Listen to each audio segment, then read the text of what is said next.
There is a town in Pennsylvania that you cannot enter the way you used to. The main highway through it, Route 61, has been closed for decades.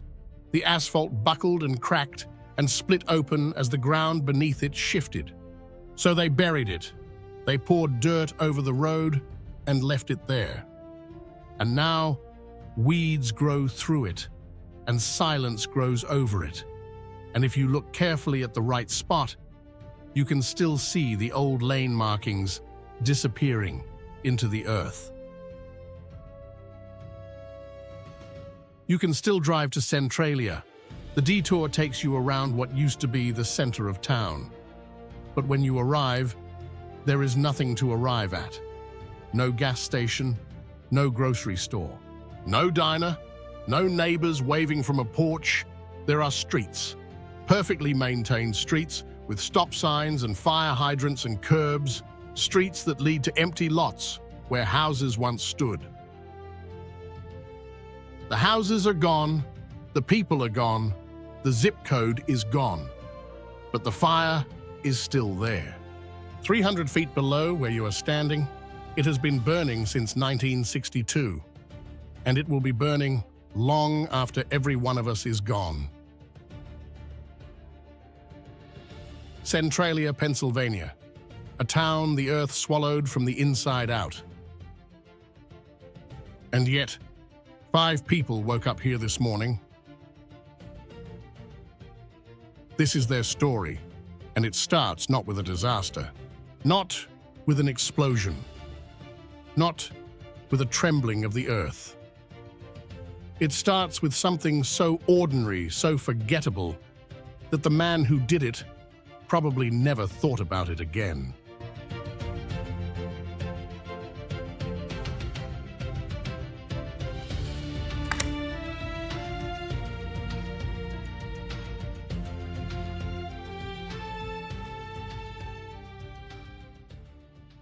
In 1890, Centralia, Pennsylvania, had 2,761 people. It had 7 churches, 5 hotels, 27 saloons, 2 theaters, 1 bank. It had schools and a railroad station and 14 grocery stores and a post office that processed letters from miners writing home to counties in Ireland they would never see again. It had everything a town needs to believe in itself. The coal beneath Centralia was anthracite, the hardest, the hottest burning, the most valuable coal on Earth. The mines that pulled it up built everything you see in the old photographs. The churches, the saloons, the lives. But coal towns live on borrowed time. What is taken from the earth cannot be replaced. And by the 1950s, the anthracite seams were thinning, the young men were leaving, and Centralia had grown quieter. Still a town, still a community, still a home, for more than 1,000 people who had no reason to imagine it would ever be anything else. But Centralia had been carrying something older than the mine fire, something from before. In the 1860s, a secret society of Irish-American miners called the Molly Maguires had turned this region into a battleground. They fought, sometimes with fists, sometimes with worse, against mine owners who paid poverty wages and offered nothing in return. Their most notorious act came in October 1868, when the founder of Centralia himself, a man named Alexander Rhea, was murdered in his carriage on the road between Centralia and a neighboring town. 3 Molly Maguires were convicted. 3 men were hanged. And then, in the years that followed, the town's first Catholic priest, a man named Father Daniel Ignatius McDermott, was attacked by members of the same society. He survived, but before he left, he turned back toward the town and he said something that the people of Centralia would carry for the next 100 years. One day, He said, "This town will be erased from the face of the earth." In 1962, the coal beneath Centralia caught fire. It has not gone out since.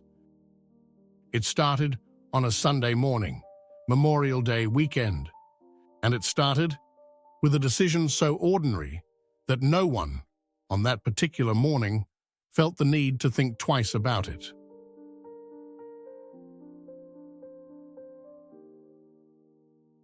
The volunteer fire department of Centralia decided to burn the landfill. They had done it before. It was standard practice, a way to reduce the volume of trash before the holiday weekend. They lit the edge of the dump and walked away.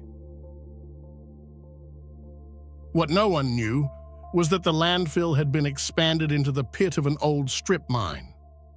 And that pit connected, through a breach no one had mapped, through a gap in the rock that no engineer had accounted for, to the vast network of abandoned coal tunnels running hundreds of feet beneath the entire borough of Centralia. The fire found the coal, and the coal found the tunnels, and the tunnels ran for miles. At first, no one was alarmed. There had been small fires before. They always burned out. The borough council requested help. State officials came and looked. Crews dug trenches to cut off the oxygen supply. The fire burned around the trenches. They flooded the mines. The water drained through fissures in the rock, and the fire kept burning. They pumped in concrete. They excavated tons of burning coal and hauled it away.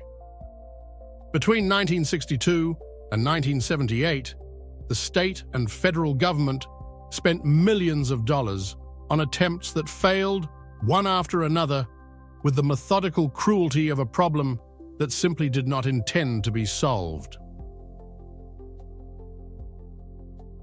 The residents of Centralia lived with what was happening beneath them, the way you live with a sound you can't quite locate, always aware of it, never fully able to look at it directly. There was a smell some days, a sulfur smell, faint and chemical. Plants died in places where plants had always grown. In winter, snow melted in odd patches above ground that was warmer than it should have been. People told themselves it would be dealt with, that someone would fix it, that this was not the kind of thing that happened to a whole town. Then came February 14th, 1981, Valentine's Day. A 12-year-old boy named Todd Domboski was walking in his grandmother's backyard when the ground opened beneath him. A sinkhole, 4 feet wide, 150 feet deep, swallowed him to his armpits before his cousin grabbed his arms and pulled him out. The air inside the hole was tested. The concentration of carbon monoxide was lethal. That image, a child disappearing into his grandmother's yard on Valentine's Day, pulled back from a hole that breathed poison, that image is what broke the silence. National media arrived, Congress held hearings, and the federal government made a calculation that would define the next 40 years of Centralia's existence. Extinguishing the fire, they estimated, would cost $660 million. There was no guarantee it would succeed. In 1984, Congress allocated $42 million, not to fight the fire, to move the people. The buyout was voluntary. And that word, voluntary, is where the story of Centralia becomes something more complicated than a disaster. Because not everyone agreed. Not everyone looked at that check and said yes. Some of them said no.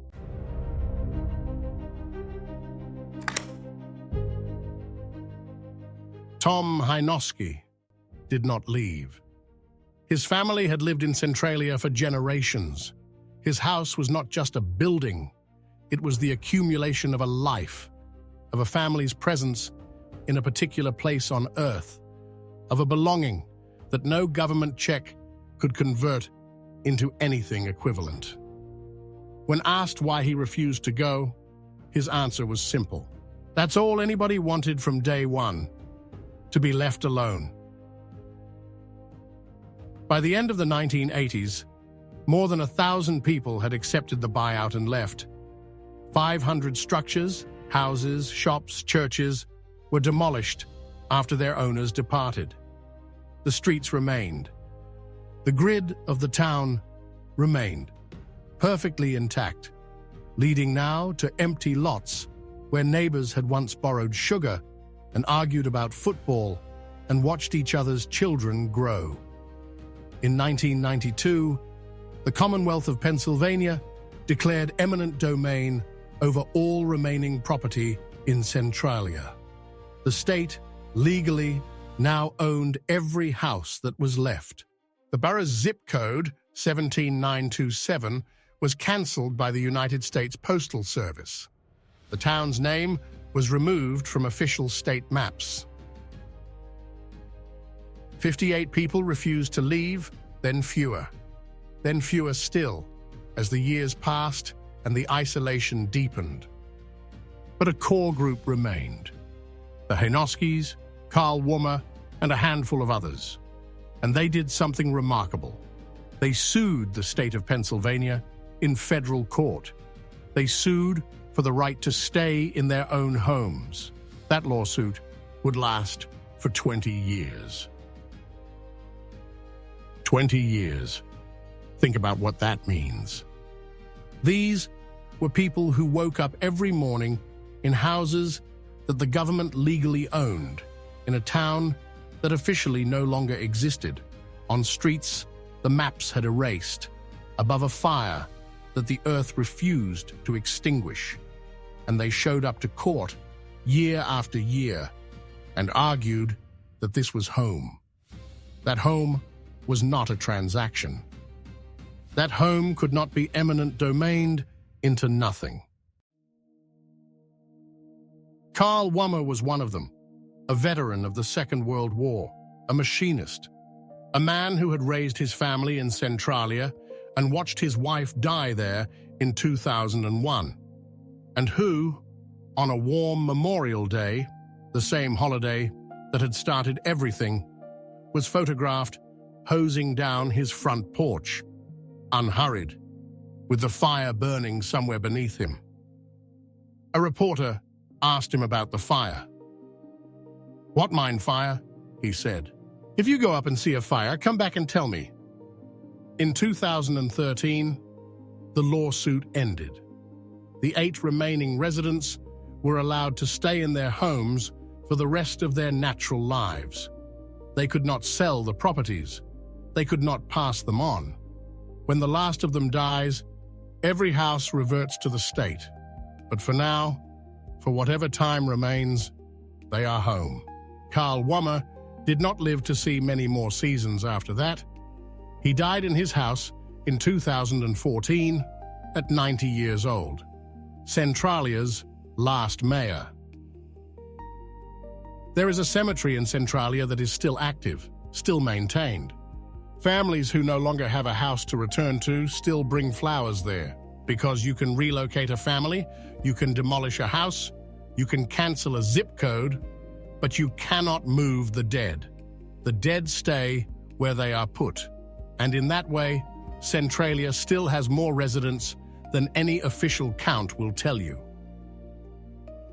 And one church, St. Mary's, still holds Mass. One congregation, in one building, in a borough, the government declared extinct. Every Sunday, they gather. And every Sunday, the fire burns beneath the ground outside, patient and indifferent, as it has been for more than 6 decades.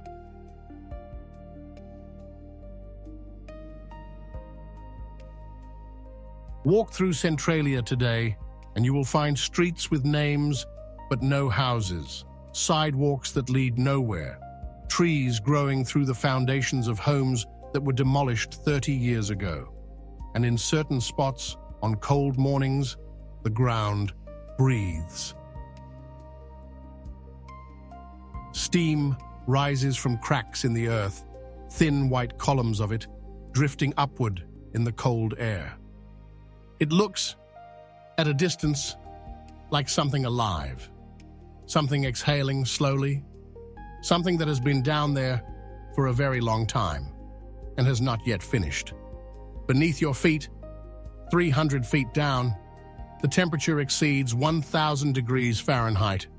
The fire moves through coal seams that stretch for miles in every direction. It burns in the dark, without witness, without pause.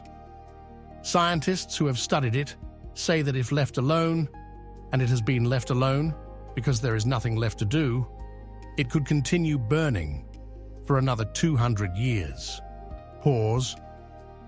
The highway they buried, Route 61, is still down there, under the dirt. The lane markings are still on the asphalt, sealed away from light and traffic and weather. Somewhere down there, in the sealed dark, the painted white lines of a road that used to carry a whole town's worth of daily life are still perfectly preserved. The road still exists. It simply has nowhere left to go. Father McDermott's curse, spoken in anger in 1869, has come almost entirely true. Almost. He said the church would be the last structure standing. The church was torn down in 1997, consumed in the end by the same fire that took everything else. But the cemetery remains, and 5 people remain. And every Sunday, the congregation of St. Mary's drives in from the towns around and holds its service in the one building left, almost erased, not entirely. 5 people still call this place home, not because they could not leave, not because they had nowhere to go, but because there are things that cannot be packed into a car and driven away from. There are things that exist only in the place where they were made, in the specific light of a specific street on a specific morning, in the sound of a bell that rang for decades from a church that no longer stands, in the weight of a name on a mailbox that the government tried to make meaningless and could not. Centralia is not a ghost town. Ghost towns are abandoned. Centralia chose to stay. And maybe that is its own kind of answer to the fire, not to fight it, not to flee it, but to simply remain above it, beside it, in spite of it, for as long as a human life allows.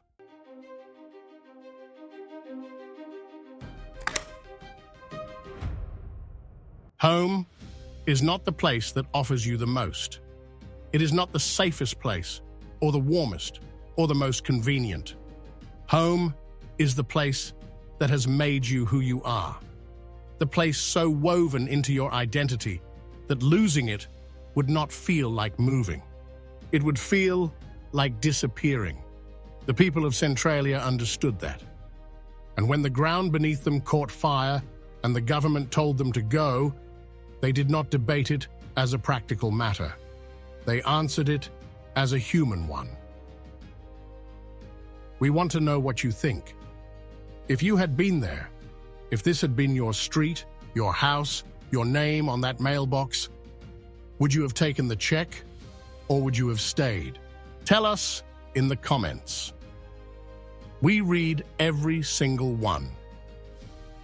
If this film moved you, share it with someone who needs to see it, not because it is a story about a fire, but because it is a story about what we hold on to and why, and what that says about us. Next week, we are going somewhere that most people have heard of, but almost no one truly knows. A place defined not by what burned, but by what was built, by the hands of people who had nothing and chose to stay anyway, and by a silence so complete that it changes the way you hear everything else. We will see you there.